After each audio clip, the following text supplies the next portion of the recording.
Estimados amigos, estamos aquí reunidos con el profesor Fattoruso para hablar en los siguientes minutos de quién fue el profesor Armando Costa y Lara. Profesor, muchas gracias.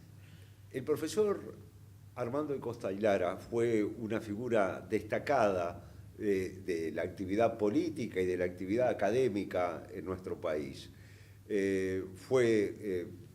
Era profesor y durante el gobierno del presidente Jorge Pacheco Areco fue subsecretario del Interior. Le tocó en una época muy difícil, en una época en la que la guerrilla había decidido tomar por asalto el poder y tuvo que afrontar muchas situaciones complejas. Debido a eso, no se granjeó la simpatía de las fuerzas de izquierda que estaban tratando de tomar el poder por vía violenta y también por vía no violenta. No nos olvidemos que las azonadas de tipo social, sindical, estudiantil, estaban coordinadas con la guerrilla a través del buen entendimiento que hubo siempre entre el Partido Comunista y el Movimiento de Liberación Nacional Tupamaro. Coordinación que no salió a la luz en su momento, pero que sabemos que estuvo a través del vértice que representaba a Cuba y los intereses estratégicos de la Unión Soviética en el marco de la Guerra Fría. El profesor Armando Costa y Lara era del Partido Colorado, ¿no? Era del Partido Colorado, era una figura importante del Partido Colorado, tenía una tradición importante como dirigente ballista, un hombre identificado con la tradición democrática, y en función de eso sirvió a la presidencia cuando le tocó de Jorge Pacheco Areco. Jorge Pacheco Areco fue un presidente que recibió una herencia muy dura, que fue la de tener que afrontar el orden del país y la estabilidad del país frente al impulso fuerte de la guerrilla, del terrorismo. Usted no se olvide que el terrorismo tiene varias etapas. En una etapa era una etapa de obtener fondos, de hacer propaganda, pero hay una etapa en la que empiezan directamente a matar. Hay una orden emanada del Comité de la Dirección Nacional del MLN que se dice: disparen a matar, disparen a matar. Y ese disparen a matar se lo tomaron muy en serio. El profesor Acosta y Lara, como subsecretario del Interior, tuvo que afrontar la tarea de la investigación y de la represión del delito como lo mandataba la Constitución y como era la necesidad del orden jurídico. Y por lo tanto fue señalado como un enemigo directo por el Movimiento de Liberación Nacional. Luego de, desencuentros políticos, le tocó la renovación al Ministerio del Interior y el profesor Acosta y Lara va como interventor a enseñanza secundaria. ¿Por qué de interventor? Bueno, porque enseñanza secundaria se había convertido en un foco de movilización, de agitación y de proselitismo político. El proselitismo político en la enseñanza es algo que una y otra vez ha sido recurrido por la izquierda y constituye hasta el día de hoy uno de los graves problemas con los que enfrenta la educación de los jóvenes y la estabilidad moral e institucional incluso del país. En aquella época era, podemos decirlo con todas las palabras, era terrible la penetración que tenían no solamente las fuerzas de izquierdas como tales, sino su asedio a la independencia de lo que debía ser la transparencia y la laicidad de la educación, que fueron severamente atacadas. Por esa circunstancia y porque además varios organismos vinculados a secundaria principalmente estaban vinculados a la acción guerrillera, a la acción subversiva que el país estaba sufriendo, se decidió el gobierno de la época, legítimamente, con todo lo que la ley mandataba, se decidió a intervenir. El profesor Acosta y Lara integró esa intervención. ¿Y cómo muere el profesor Armando Acosta y Lara? La muerte de él es una muerte deliberada, decidida, es un asesinato hecho con toda frialdad, con toda mala fe, con todo cálculo. Ahí tenemos una figura destacada en el asesinato del profesor Armando Acosta y Lara, que es Mauricio Rosenkopf, miembro de la dirección central del MLN en esa época, junto con Candán Grajales, con Fernández Huidobro. Él tenía la misión de interrogar a los secuestrados.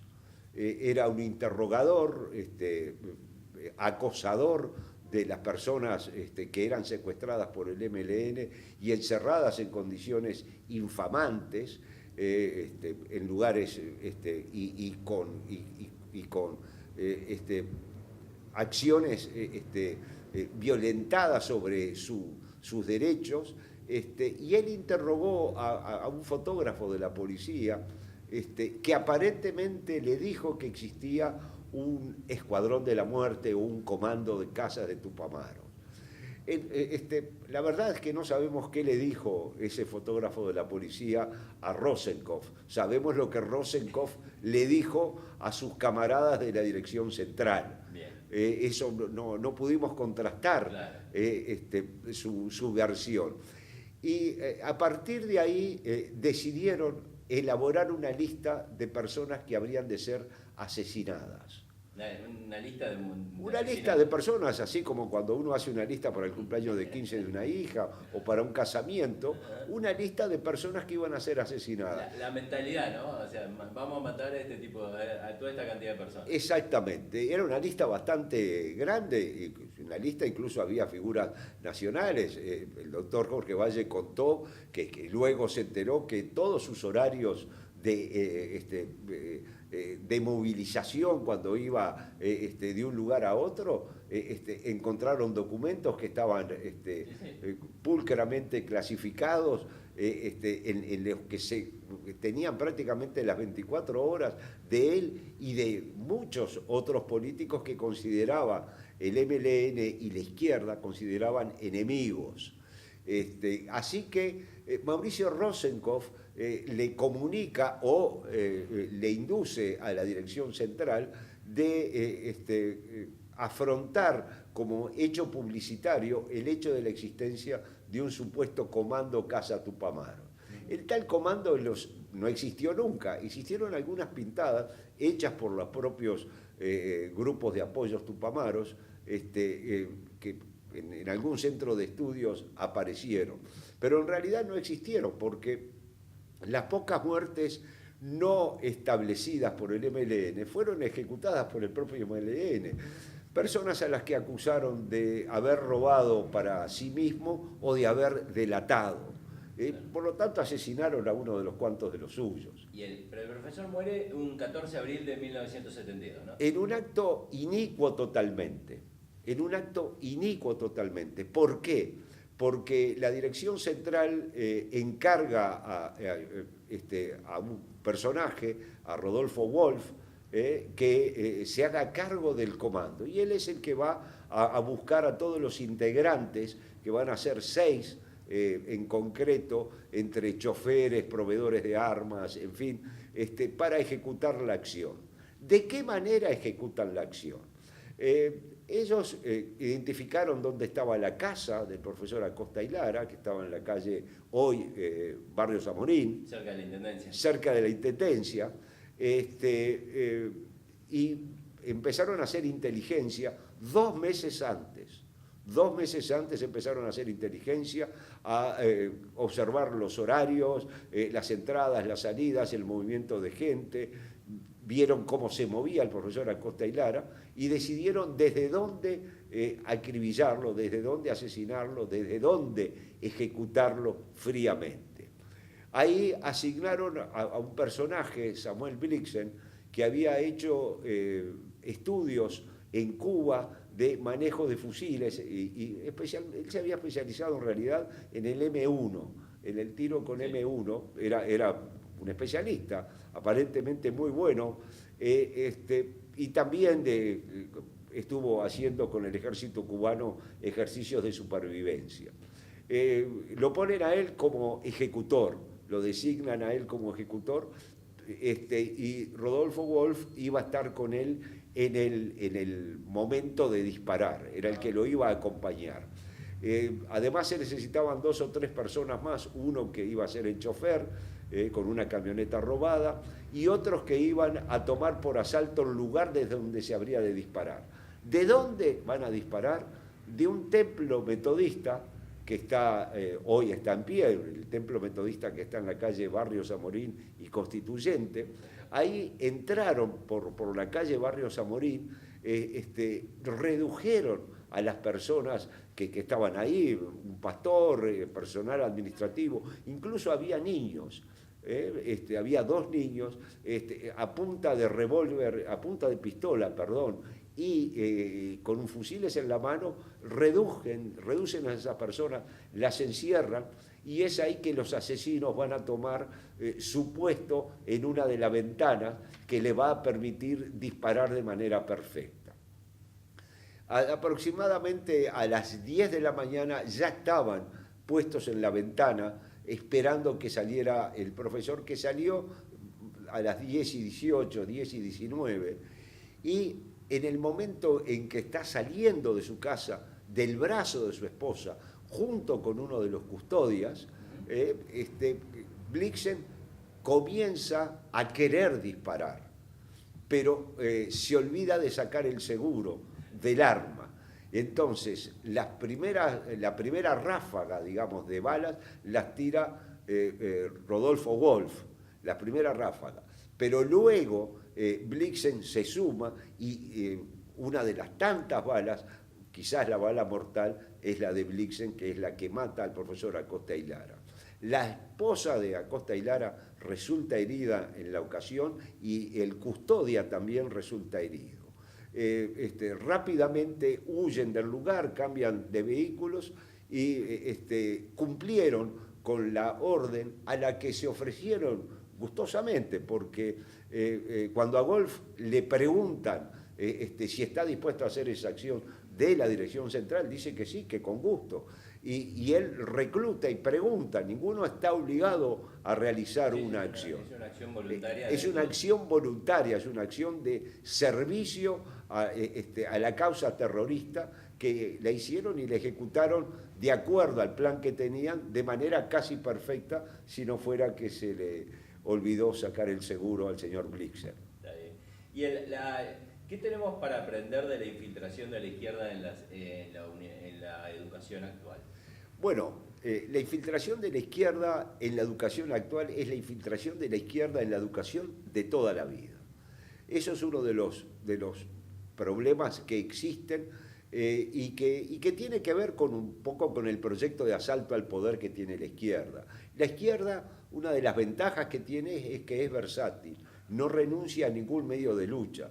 Utiliza el terrorismo, utiliza la delincuencia, utiliza la propaganda y utiliza, eso es mérito de los análisis que propuso Gramsci, el fundador del Partido Comunista Italiano, utiliza los medios de comunicación y utiliza la enseñanza, lo que ellos llamaron la superestructura, los elementos de la superestructura, para crear conciencia, para crear las condiciones subjetivas de la revolución.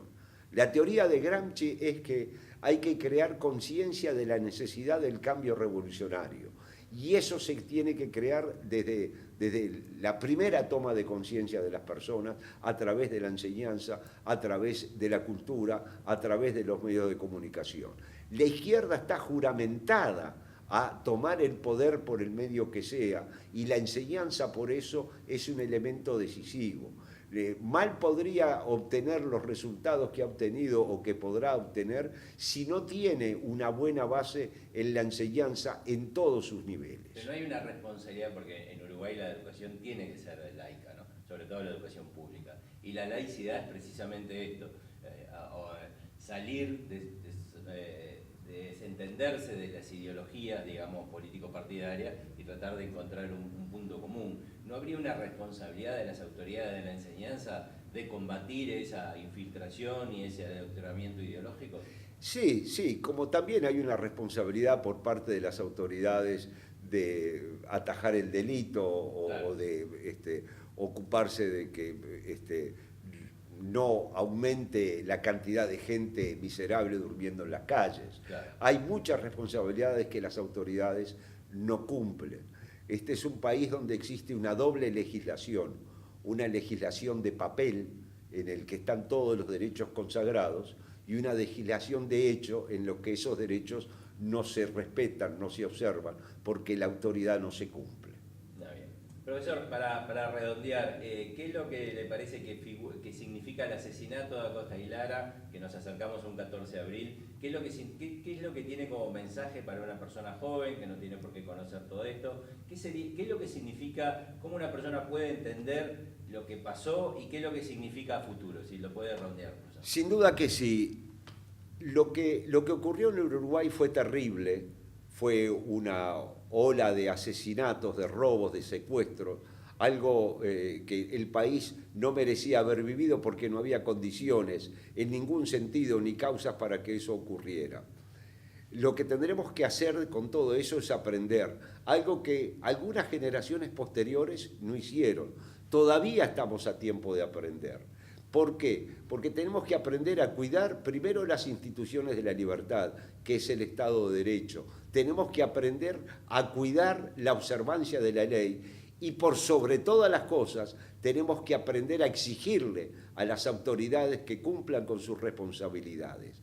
Este aniversario, el recuerdo a esta víctima del odio terrorista, es una excelente ocasión para que nosotros tomemos conciencia de cuánta responsabilidad tenemos los ciudadanos a la hora de pensar nuestro deber, a la hora de asumir la calidad que tenemos como tales.